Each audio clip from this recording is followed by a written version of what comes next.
오늘은 많은 분들이 궁금해하시는 주제, 사주팔자만으로 결혼이 어려울까 이에 대한 이야기를 나누어 보려 합니다. 특히 남자의 사주를 중심으로 배우자와의 인연이 약해 혼자 사는 삶이 더 편안하거나 유리할 수 있는 사주 구성과 그 실제 사례를 깊이 있게 파헤쳐 보겠습니다. 예전에는 결혼이 인생의 당연한 수순처럼 여겨졌습니다. 하지만 오늘날은 다릅니다. 혼자 사는 것이 더 행복하고 만족스럽다는 분들이 늘어나고 있죠. 그런데 과연 이러한 삶의 선택이 단순히 개인의 가치관 변화 때문일까요? 사주학적으로 볼 때 타고난 팔자에 그 답이 숨겨져 있을 수도 있습니다. 사주팔자는 개인이 타고난 기운의 조합입니다. 이 기운들은 그 사람의 성향, 재능, 그리고 인생의 주요 사건들에 영향을 미칩니다. 특히 배우자와의 관계를 나타내는 배우자궁과 관성의 상태는 결혼 생활의 행복과 안정성을 예측하는 중요한 지표가 되죠. 자, 그럼 지금부터 사주학적으로 혼자 사는 삶이 더 유리할 수 있는 남자, 사주팔자의 구성 요건들을 하나하나 짚어보겠습니다. 제1부는 혼자여도 괜찮은 남자 사주팔자의 구성 요건입니다. 1. 독립성을 상징하는 비겁 과다 사주입니다. 사주학에서 비겁은 일간과 자신과 오행이 같거나 음양만 다른 기운인 비견과 겁재를 통칭합니다. 이 기운이 사주 원국에 과다하게 자리 잡고 있을 경우 그 남성은 선천적으로 극도의 자립심과 독립심을 타고났다고 해석합니다. 타인에게 의존하거나 기대기보다 스스로 모든 것을 해결하려는 의지가 매우 투철해집니다. 비겁 과다 사주의 심층 특징은 다음과 같습니다. 강한 자존심과 주체성으로 내 인생은 오직 나의 것이다라는 철학이 강합니다. 자신의 뜻과 다른 배우자의 조언이나 간섭을 거스려 하고 심지어 자신의 영역에 대한 침범으로 받아들이기 쉽습니다. 함께하는 활동보다는 혼자서 해내거나 결정하는 것에서 더 큰 성취감과 만족감을 느낍니다. 경쟁과 갈등 심화로 비겁은 근본적으로 나와 같은 존재 또는 경쟁자를 의미합니다. 배우자를 인생의 따뜻한 동반자라기보다는 동등하거나 혹은 대립할 수 있는 경쟁자로 인식하는 경향이 있습니다. 이로 인해 사소한 문제에서도 주도권을 잡으려 하거나 자신의 고집을 굽히지 않아 관계의 마찰이 잦을 수밖에 없습니다. 재물 및 배우자 인연의 불안정으로 비겁은 남자의 배우자를 의미하는 재성을 극하는 기운이 있습니다. 특히 겁재가 강하면 배우자를 밀어내거나 빼앗아 가려는 기운이 강해져 배우자 인연이 불안정해지거나 관계가 지속되기 어려워집니다. 개인 영역 중시와 고립은 배우자와의 모든 것을 공유하기보다는 혼자만의 취미나 시간, 공간을 절대적으로 중요하게 여깁니다. 이러한 고립된 성향은 배우자와의 관계에서 오는 복잡한 감정, 노동이나 의무감에서 벗어나 혼자서 자유롭게 사는 삶을 더 큰 편안함과 행복으로 여기게 만듭니다. 2. 자유로운 영혼을 가진 식상 발달 사주입니다. 식상은 일간의 기운을 설기하여 외부로 발산하고 표현하는 에너지, 즉 재능, 끼, 창의력 그리고 자유로운 표현 욕구를 의미합니다. 식신과 상관이 사주에 강하게 발달한 남자는 틀에 얽매이거나 구속받는 것을 극도로 싫어하는 자유로운 영혼을 가집니다. 식상 발달 사주의 심층 특징은 이렇습니다. 창의적이고 자유분방한 성향으로 예술가, 연구가, 사업가, 프리랜서 등 창의적인 분야에서 두각을 나타내는 경우가 많습니다. 자신의 일이나 취미에 깊이 몰두하는 것을 좋아하며 결혼 생활에 규칙적이거나 획일적인 삶에 쉽게 답답함을 느낄 수 있습니다. 변화와 새로움에 대한 갈망으로 특히 상관이 발달한 경우 변화를 좋아하고 새로운 자극을 추구하는 경향이 강합니다. 한 사람에게 정착하거나 안정적인 관계를 유지하기보다는 다양한 사람들과 교류하거나 끊임없이 새로운 경험을 추구하며 연애를 즐기는 것을 더 편안하게 여길 수 있습니다. 관성의 약화로 식상은 통제와 구속을 의미하는 관성을 극하는 기운이 있습니다. 이는 사회적 규범이나 결혼이라는 제도 자체에 대한 반항심이나 경시하는 태도로 나타날 수 있습니다. 배우자에게 소홀해지기 쉬워 자신의 활동 영역과 개인적인 관심사에 에너지를 쏟다 보니 배우자의 감정이나 필요를 살피는데 소홀해지거나 서툴 수 있습니다. 결국 결혼이라는 제도가 주는 안정감보다 자유라는 가치를 더 높게 여기며 혼자서도 충분히 자신의 삶을 풍요롭게 꾸려나갈 수 있습니다. 3. 내면의 평화를 추구하는 인성과다 사주입니다. 인성은 일간을 생해주고 보호하는 기운으로 지혜, 학문, 사색, 정신적인 활동을 의미합니다. 정인과 편인이 사주에 너무 많으면 생각이 깊고 내성적인 성향을 가지며 현실보다는 정신세계에 집중하는 경향이 강해집니다. 인성과다 사주의 심층 특징은 다음과 같습니다. 깊은 사색과 자기 성찰로 혼자 있는 시간을 통해 깊이 생각하고 자기 자신을 탐구하는 것을 즐깁니다. 타인과의 감정적인 교류나 외부의 번잡함보다는 내면의 평화와 고요함을 가장 중요하게 여깁니다. 의존적이면서도 소극적인 관계로 겉으로는 조용하고 수용적인 것처럼 보일 수 있지만 내면으로는 배우자에게 정신적인 의지를 하려는 마음이 강할 수 있습니다. 하지만 막상 자신의 복잡한 감정이나 필요를 표현하는데 서툴러 소통의 어려움을 겪고 관계가 소극적이 될 수 있습니다. 현실적인 문제에 둔감하여 특히 편인이 강한 경우 이상적인 생각에 빠져 현실적인 문제 해결이나 세속적인 일, 가계 관리, 생활 유지에 미숙하거나 둔감할 수 있습니다. 이는 배우자와의 공동생활에서 갈등의 주된 원인이 되기도 합니다.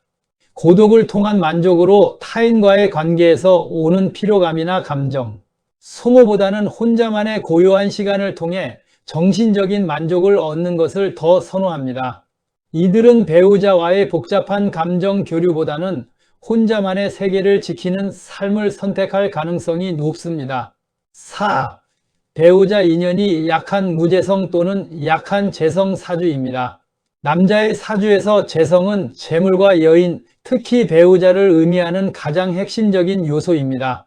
이 재성이 사주에 아예 없거나 무재성이 있더라도 매우 약하고 힘을 받지 못하는 경우 배우자와의 인연이 약해져 혼자 사는 삶을 선택할 가능성이 높아집니다. 핵심은 남자의 사주에 재성 정제, 편재가 전혀 없거나 있더라도 일지나 월지 등 중요한 자리에 뿌리를 내리지 못하고 미약한 경우를 의미합니다. 심층 분석을 해본다면 배우자에 대한 인식 부족으로 재성이 없다는 것은 삶에서 배우자나 여성에 대한 관심도나 필요성을 크게 느끼지 못한다는 경향을 암시합니다. 결혼을 해야 한다는 사회적 압박은 느끼지만 개인적인 절실함은 부족할 수 있습니다. 재물 및 현실 감각의 취약성으로 재성은 현실적인 관리 능력과 재물을 의미하기도 합니다. 재성이 약하면 현실적인 문제나 살림 관리에 둔감해지기 쉬워 배우자와 함께 실질적인 생활을 꾸려나가는데 어려움을 겪을 수 있습니다. 인연의 박복함으로 배우자 궁을 채워줄 에너지가 부족하여 결혼이 늦어지거나 인연이 찾아와도 오래 지속되지 못하고 헤어지는 경우가 반복되어 결국 혼자 살게 될 가능성이 커집니다. 강한 비겁과의 충돌로 비겁태왕하여 무재성으로 만약 비견, 겁재가 매우 강한데 재성이 없다면 이는 재물을 극하고 배우자를 밀어내는 기운이 강함을 의미하여 더욱더 배우자와의 인연이 약하고 혼자 독립하는 삶이 자연스러워질 수 있습니다. 예시를 들면 갑목일간의 사주에 토 기운의 재성이 전혀 없거나 미약한 토 기운마저 다른 오행에 의해 심하게 극을 당하고 있는 경우가 됩니다.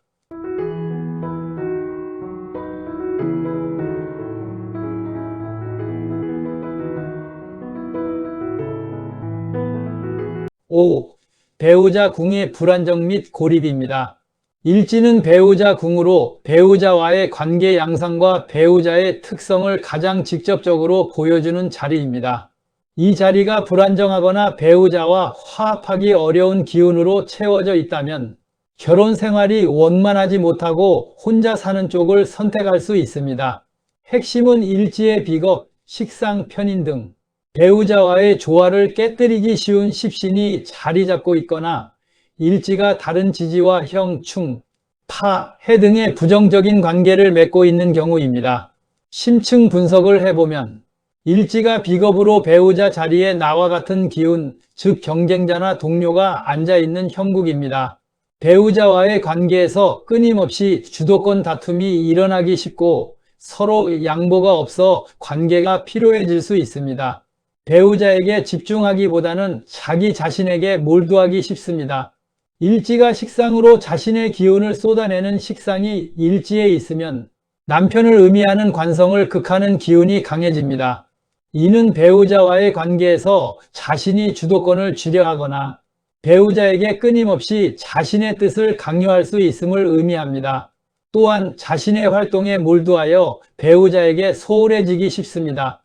일지가 편인으로 배우자 궁의 불안정한 사고와 고독을 상징하는 편이니 자리 잡으면 배우자에 대한 회의감이 들거나 정서적인 불만이 쌓이기 쉽습니다. 배우자와 소통하려 하기보다는 혼자 사색에 잠기거나 외로움을 느끼기 쉬운 환경을 조성합니다. 형충파해로 일지가 다른 지지와 충돌하거나 깨지는 관계를 맺고 있다면 배우자와의 관계에 잦은 갈등, 이별, 변동이 생겨 안정적인 결혼 생활이 어렵습니다. 결국 스스로 관계를 정리하고 혼자 지내는 쪽을 택할 수 있습니다. 예를 들어본다면 갑인일주, 일지비겁, 임자일주, 일지비겁, 무오일주, 일지인성 등입니다. 6. 고독과 특이한 인연을 암시하는 특정 신살의 복합적인 작용입니다.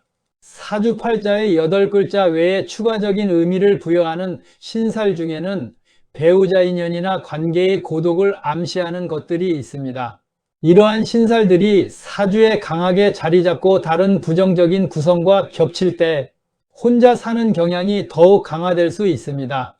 핵심은 고신, 과숙 등 고독과 외로움을 상징하는 신살이 사주에 있거나 백호대살 등 강한 기운으로 인해 배우자와의 관계에 극단적인 변화가 예상되는 경우입니다. 심층 분석을 해본다면 고신과 과숙살은 남성에게 고신이 있으면 고독하고 외로움을 느끼기 쉬운 환경에 처할 수 있으며 스스로 고독을 선택하는 경향이 있습니다. 배우자와 함께 있어도 정서적인 외로움을 느낄 수 있습니다. 이러한 신살은 배우자와의 정서적 교류가 어렵다는 신호로 해석될 수 있습니다. 백호대살은 매우 강하고 극단적인 기운을 가진 신살로 배우자에게 불운이 닥치거나 배우자와의 관계에서 돌발적이고 극심한 갈등이 발생할 가능성을 암시합니다. 이러한 강한 기운은 평범하고 안정적인 결혼 생활을 어렵게 만드는 요소가 될 수 있습니다. 복합적인 작용의 중요성으로 이러한 신살은 단독으로 작용하기보다 비겁하다, 무재성 등 다른 부정적인 요소와 함께 나타날 때 그 영향력이 훨씬 강해집니다. 사주 전체의 흐름이 고립과 독립을 지향하게 만드는 역할을 합니다. 제2부 실제 사례 분석으로 늦깎이 독신남 K씨의 사주 이야기입니다.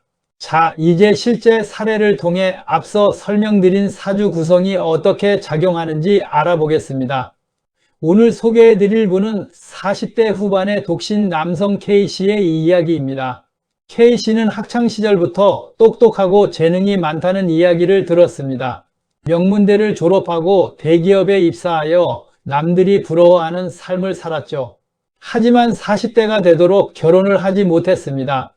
주변에서는 눈이 너무 높아서 그렇다, 일이 바빠서 그렇다고 했지만 정작 K씨는 본인이 왜 결혼을 못하는지 스스로도 이해하지 못했습니다. 그러다 우연히 제게 사주 상담을 받으러 오셨습니다. K씨의 사주는 병호일주였습니다. 월지에도 같은 오화의 기운이 강하게 자리 잡고 있었습니다. 병호일주는 강한 비겁의 기운이 특징입니다. 즉 자존심이 매우 강하고 주체성이 투철한 사주였죠. 사주를 보니 K씨의 사주에는 재성이 매우 약했습니다. 재성은 남자의 사주에서 재물과 여자, 즉 배우자를 의미합니다. 재성이 약한데 비견의 기운이 강하니 비견이 재성을 극하는 형국이었습니다. 이것은 곧 배우자가 들어와도 나와 같은 기운에 의해 밀려나거나 재물과 여자가 내게 머무르기 어려운 구조라는 것을 의미합니다. 또한 K씨의 일지 배우자 궁인 오화는 강력한 겁재의 기운을 가지고 있었습니다. 배우자 자리에 경쟁자가 앉아 있는 셈이죠. 즉 배우자가 들어와도 K씨의 강한 기운에 눌리거나 배우자와 끊임없이 기싸움을 벌이는 관계가 될 수밖에 없었습니다. 실제로 K씨는 상담 내내 제가 사람들과의 관계에서 힘들어하는 편입니다. 특히 여자친구와는 사소한 일로도 자주 다퉜고 제 뜻대로 되지 않으면 관계를 끊는 경우가 많았습니다. 라고 털어놓았습니다. K씨의 강한 비겁은 자신의 뜻대로 되지 않는 것에 대한 불만을 표출하는 식상의 기운을 약하게 만들었습니다. 감정 표현에 서툰 K씨는 혼자서 끙끙 앓는 성격이 되었고 이는 결국 타인과의 깊은 관계 형성을 방해하는 요인이 되었죠. 결국 K씨의 사주는 타고난 독립성과 배우자 인연의 박복함이 결합되어 본인은 원했지만 정작 결혼이라는 현실적인 문턱을 넘기 어려운 구조였습니다. K씨는 사주 상담 후 억지로 결혼을 하기 위해 애쓰기보다 혼자서 행복하게 살 수 있는 방법에 대해 고민하기 시작했습니다. 여러분, 사주는 운명에 대한 절대적인 예언이 아닙니다. 사주는 내가 어떤 사람인지에 대한 가장 정확한 설명서와 같습니다. 오늘 소개해드린 K씨의 사례처럼 사주는 우리가 어떤 성향을 가지고 있으며 어떤 점을 조심해야 하는지 알려주는 나침반 역할을 합니다. 사주학은 결혼을 못할 운명이라고 단정짓기 위해 존재하는 것이 아닙니다. 자신의 타고난 성향을 이해하고 그에 맞는 삶의 방식을 선택하여 더 행복하게 살아가기 위한 지혜를 얻기 위해 존재합니다. 만약 여러분이 이 영상을 보며 나도 비슷한데? 라고 생각하신다면 불안해하거나 좌절할 필요는 없습니다. 오히려 자신의 성향을 객관적으로 파악하고 혼자 사는 삶을 더 풍요롭게 만들 수 있는 방법을 모색하는 기회로 삼으세요. 결혼을 하든 안 하든 혼자든 함께든 가장 중요한 것은 바로 내가 행복한 삶을 사는 것입니다. 이 영상이 자신의 사주와 삶에 대해 깊이 생각해 볼 수 있는 시간이 되었기를 바랍니다. 다음 시간에는 또 다른 흥미로운 주제로 찾아뵙겠습니다. 운명을 묻다, 사주와 인생. 다음 시간에 만나요.